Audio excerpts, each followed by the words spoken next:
guys, dito kami nakatira sa bundok. Ito oh.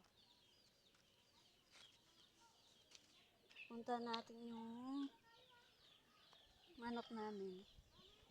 Pakita ko sa inyo yung mga panabong ng asawa ko.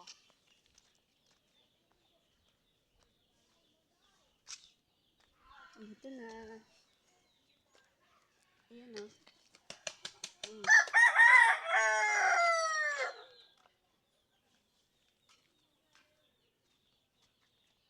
Ito yung isa naming manok. Tapos dito po sa likod meron pa.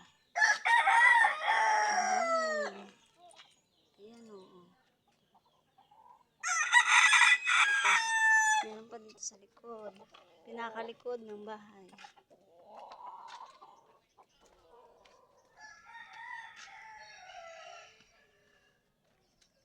Ayan siya o.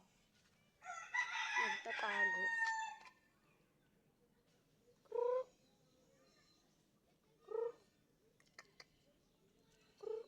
Natatakot kasi siya eh. O, ayan.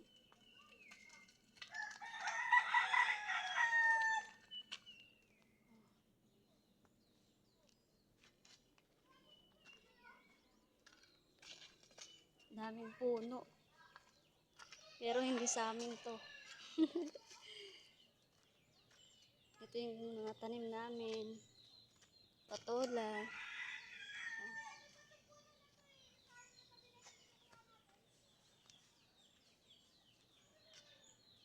Hanggang dito na lang guys. Ito yung bulilit ko.